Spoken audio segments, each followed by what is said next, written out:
স্বদেশ প্রত্যাবর্তন দিবস উপলক্ষে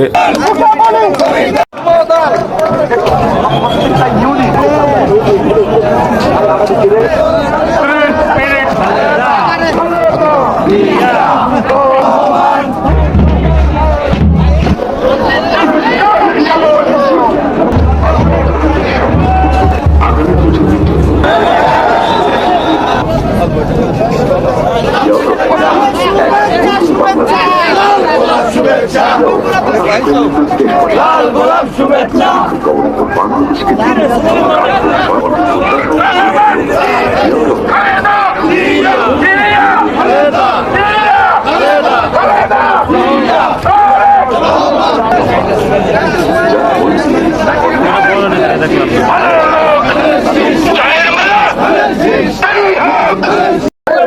সন্তান বাংলাদেশের হবু প্রধানমন্ত্রী জনাব তারেক রহমান একজনকে কেন্দ্র করে আজকের এই মাহেন্দ্রক্ষণ তারুণ্যের প্রতীক তারেক রহমানের স্বদেশ প্রত্যাবর্তন দিবস উপলক্ষে হাজারো লক্ষ জনতা আজকে এই 300 ফিট এলাকায় অবস্থান করছে।